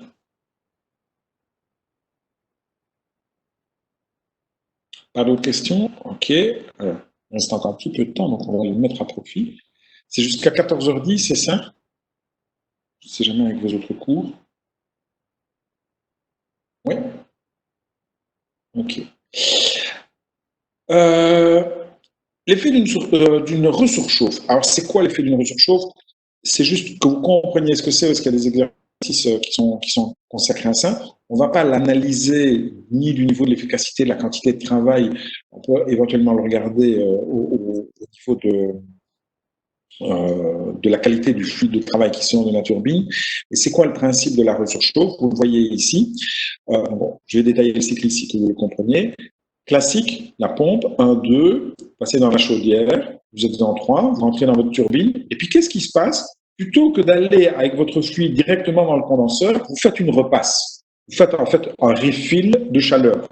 Et donc, à la sortie de la turbine, vous refaites passer votre fluide de travail dans la chaudière, pour une repasse après, bien entendu, dans la turbine. Hein. Le but n'est pas d'envoyer du fluide chaud dans le condenseur, mais c'est donc d'organiser une première détente dans la turbine, de repasser dans la chaudière, de refaire une détente ensuite dans la turbine pour passer dans le condenseur. Sur le diagramme entropique, qu'est-ce que ça donne? Ben, le 1, 2, 3 reste le même. Ici, 1, 2, 3 reste le même. Vous détendez une première portion ici dans votre turbine, mais le fluide n'est pas allé au bout de la turbine, donc il ne s'est pas détendu totalement. Quand il sort là, il n'est pas encore à la bonne pression pour rentrer dans la pompe, pour pas rentrer directement dans le condenseur. Vous voyez que vous détendez de façon partielle, de 3 en 4, et puis vous repassez dans la chaudière ressortir en 5. Vous voyez ici, vous êtes en 4 et vous remontez en 5 ici, de nouveau sur une courbe d'isopression ici, en 4 et 5, puisque vous êtes dans la chaudière. Et puis, une fois, donc vous voyez que vous sortez en 5, vous revenez ici dans cette phase qui est une phase vapeur surchauffée, si elle est bien organisée, pour ensuite continuer la détente totale entre 5 et 6, ici, au point 6, et puis vous ramenez au point 1. Donc, quel est l'intérêt? C'est qu'en fait, ici, on voit que si on avait détendu totalement jusqu'au point 6, c'était pas top parce qu'on allait se retrouver avec une phase quand même fortement liquide à la sortie de la turbine. Donc, on a préféré arrêter la détente ici, faire une repasse, faire ce qu'on appelle une resurchauffe. Hein, le mot surchauffe fait état du point 3 qui est une vapeur surchauffée, et on le resurchauffe ici. Donc, on refait une passe dans la chaudière pour ensuite le détendre là-bas. Et vous voyez que le titre en vapeur là est plus grand en 6 qu'en 6'. Donc, alors, c'est ce qui est expliqué ici. Donc, on avait vu que l'augmentation de la pression maximale, c'était favorable à l'efficacité, mais que ça augmentait une augmentation en teneur en eau à l'échappement. Et donc, la manière d'éviter ce problème, quand on décide de travailler avec des pompes qui sont à forte pression, on peut utiliser la resurchauffe, donc une ou plusieurs resurchauffes. Dans ce cas-là, sans faire le détail des graphiques, l'efficacité ne varie pas grandement, mais la teneur à l'échappement va aller en diminuant. Et entre parenthèses, on va produire plus avec la même efficacité. En réalité. Mais ce qu'il faut retenir de la resurchauffe, c'est pour éviter d'aller trop bas en titre, on peut donc faire un refill, une repasse dans la chaudière. OK? De nouveau, est-ce qu'il y a des questions par rapport à ça, par rapport à la resurchauffe?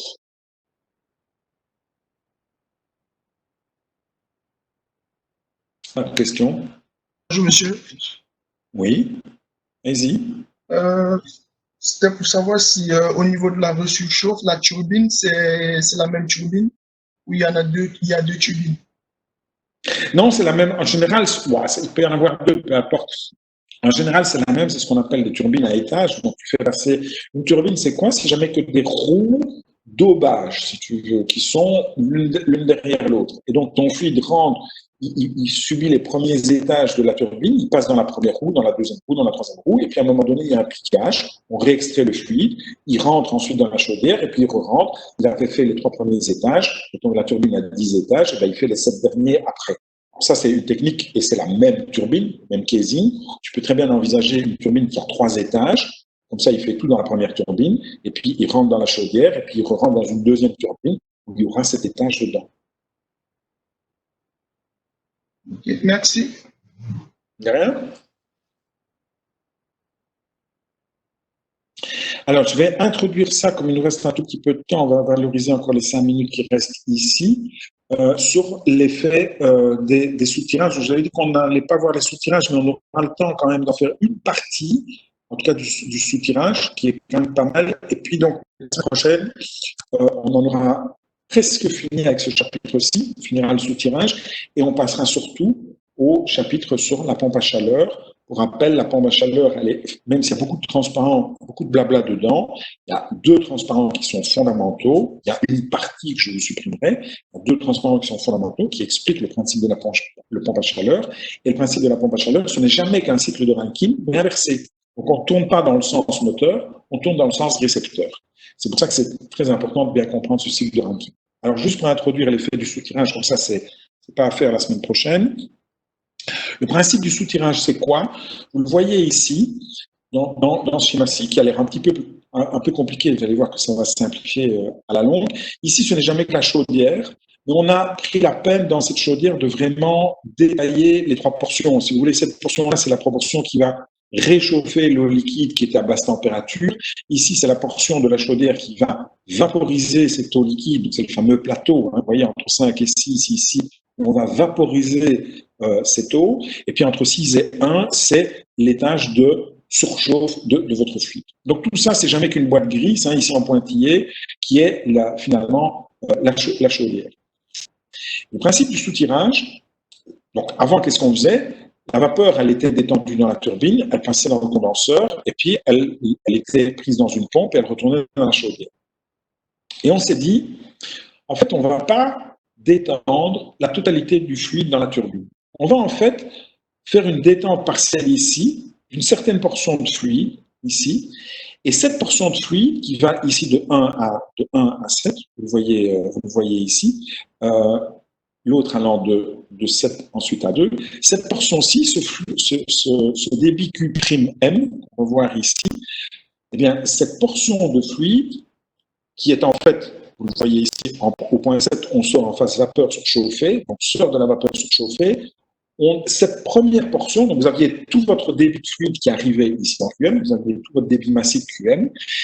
Eh bien, il y a une portion qui, une fois qu'il aura subi la première partie de la détente, on va l'arrêter, on va le sortir de la turbine, un peu comme en cuisine, on va le réserver, on va le sortir de cette turbine, et il va en fait venir ici dans un échangeur de chaleur, voici, et il va en fait servir à réchauffer réchauffer l'autre quantité de fluide qui a suivi la détente classique dans la turbine, qui est passée dans un condenseur et qui a vécu sa vie normalement comme si rien ne s'était passé. Bon, il y en a moins, bien entendu, qui vont suivre ce chemin classique, puisque si j'avais 10 qui rentraient ici dans la turbine, il y en a peut-être 3 qui vont être réservés ici, et donc 7 qui vont suivre le chemin classique. Alors, vous allez me dire, quelle est l'idée avec ça? Ben, l'idée, c'est que les 7 qui sont passés ici en QM seconde, l'idée, c'est je vais après le réchauffer grâce à cette vapeur chaude que j'ai retirée de ma turbine au travers de cet échangeur. Et ça, du coup, ce sera de la chaleur que je ne devrais pas lui communiquer au sein de la chaudière. Pourquoi est-ce qu'on se dit ça? Parce qu'on a compris que c'était la chaudière qui produisait de l'entropie et donc qui diminuait l'efficacité. Donc c'est une manière intelligente de se dire, je vais enlever du fluide chaud ici, avant qu'il ne se soit totalement détendu. Alors, je le laisse quand même un peu se détendre. Pourquoi? Pour quand même produire un peu d'énergie avec celui-là. Et puis, je vais le mettre au contact de l'eau qui est froide, de l'eau froide, pour réchauffer cette eau froide. Et ces joules-là, c'est des joules calorifiques que je ne devrais pas donner dans la chaudière. Alors, ça, c'est intéressant au niveau de l'entropie. Au niveau énergétique, ça a un prix, bien entendu. Parce que ce fluide ici qui s'est détendu de façon partielle dans la turbine, il ne s'est détendu, comme son nom l'indique, que de façon partielle. Ça veut dire qu'on va avoir une moins grande production d'énergie au niveau de la turbine que si on avait laissé tout passer dedans et tout se détendre au sein de cette turbine. Donc, on va perdre un petit peu de puissance, on va perdre un peu d'effet utile. Par contre, on va regagner en termes de production d'entropie au travers de ce soutirage. Voilà. Ça, c'est pour le fonctionnement global. On verra le fonctionnement détaillé peut-être la semaine prochaine ou pas, suivant notre état d'avancement je vais y arriver, dans la pompe à chaleur. Voilà, moi j'en ai fini. Il est 14h08. On a donc encore 2 minutes pour des séances de questions-réponses. S'il y en a qui veulent rester plus longtemps, je suis à disposition encore 5 minutes en plus. Ça va? Voilà. Je vous écoute si jamais il y avait des questions.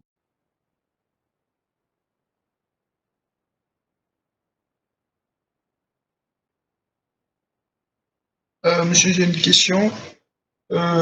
Concernant l'échangeur de chaleur, du QM' qui entre dans l'échangeur de chaleur. Attends, d'abord, parle moins fort ou moins près de ton micro parce que je n'entends rien du tout et indique-moi où c'est. Je vais faire le partage d'écran.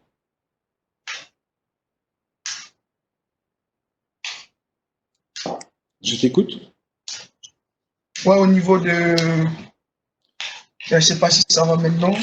Au niveau Non, de...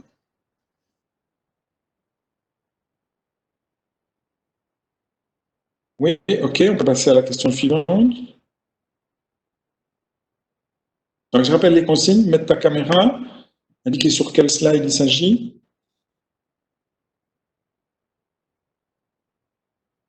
Ok, il a disparu. Alors, autre question? Si quelqu'un a une question.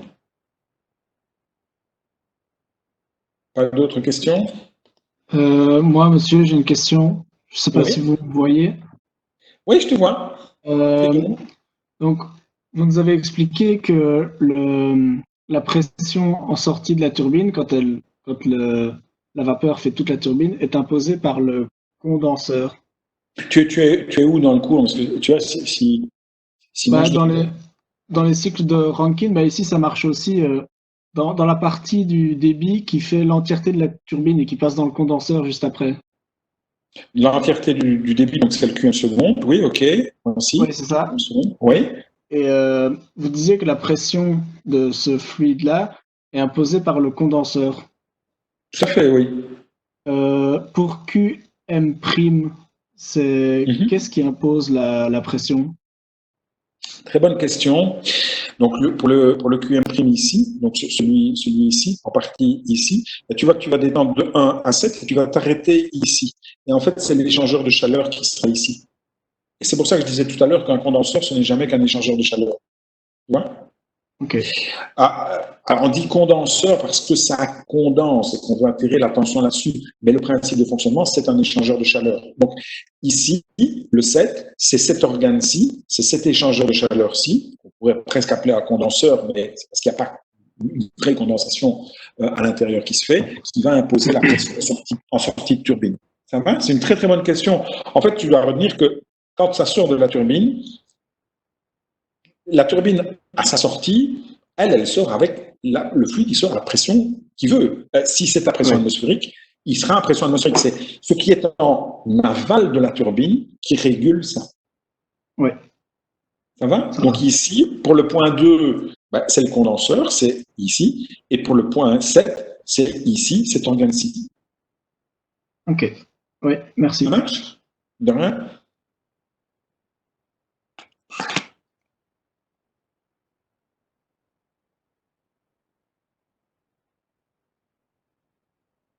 Autre question?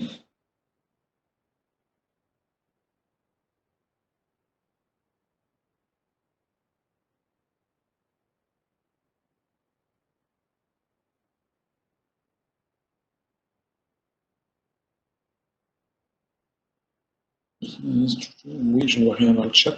Ok, donc je suppose qu'il n'y a pas d'autres questions pour le moment.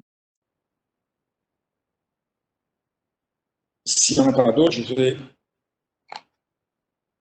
j'ai coupé la réunion. Donc, on se revoit. D'ici là, s'il y en a un qui a une question, qu'il la balance. On se revoit lundi prochain, même système. Vous serez contacté via le LEARN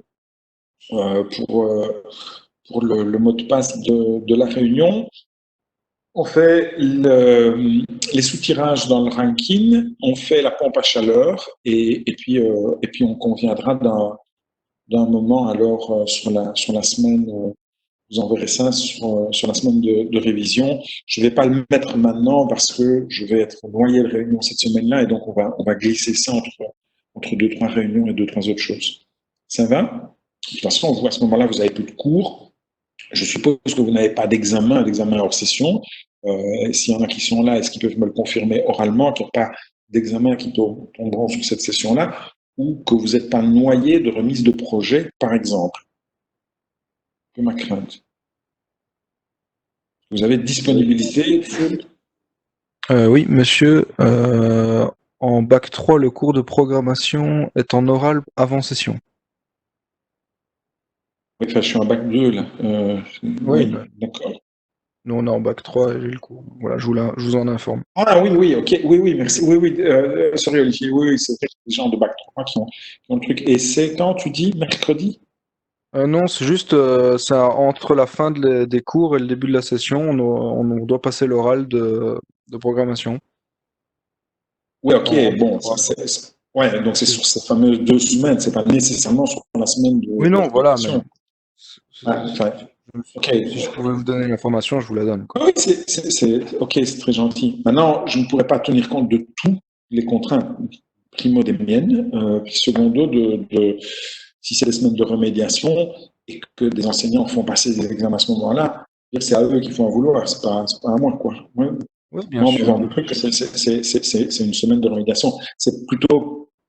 C'était dès à présent de savoir si vous n'aviez pas d'autres cours qui ont organisé des remédiations. Je sais, un examen de maths ou un truc qui aurait dit mercredi matin, on fait ça ensemble. Quelqu'un, dites-le moi, et moi, j'essaye d'organiser ça en dehors de ces remédiations-là. Maintenant, s'il y en a qui font des examens ou d'autres trucs comme ça, mais je peux pas. Il faut que tout le monde joue le jeu. Oui, bien sûr. Voilà, je vous en informe. Bonne journée. C'est gentil, merci. Merci.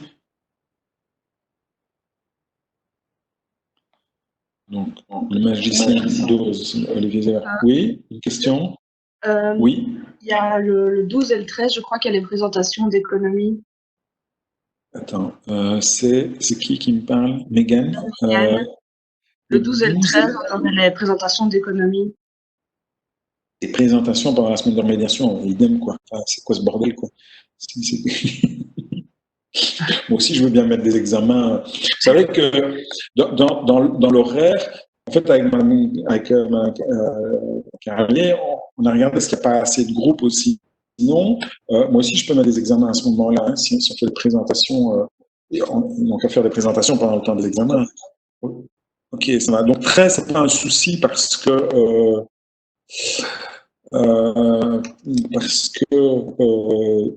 il y a j'ai déjà les gens de Turbo Machine. Ouais, on peut le faire peut-être le 13 en soirée, vous voyez. Donc, ok, ça va, je vais regarder. Le 12, c'est peut-être un peu tôt. Hein. Non, mais 12, non, mais 12-13, c'est pas la semaine de remédiation. Mais c'est pas la semaine de remédiation, ça. Ok, d'accord.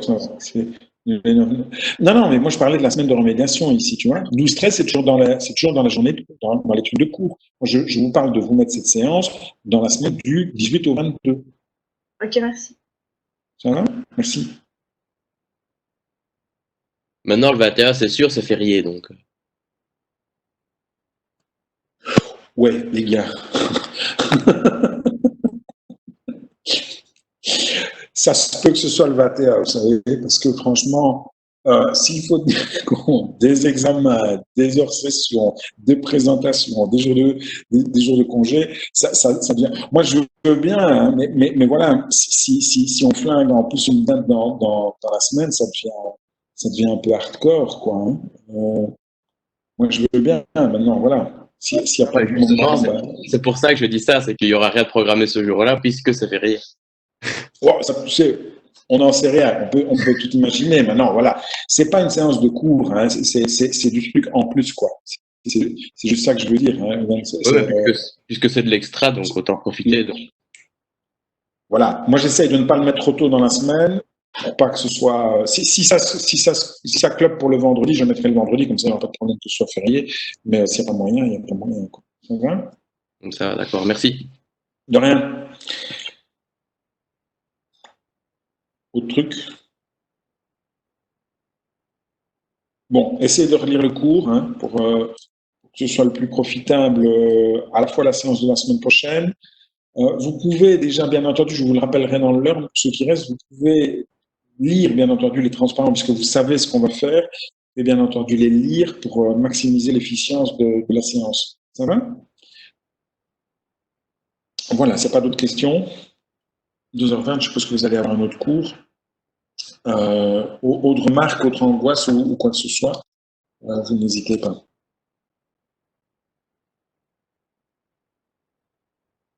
Rien d'autre? Ok. On se dit au revoir et on se dit à la semaine prochaine alors. Bonne semaine et bon courage.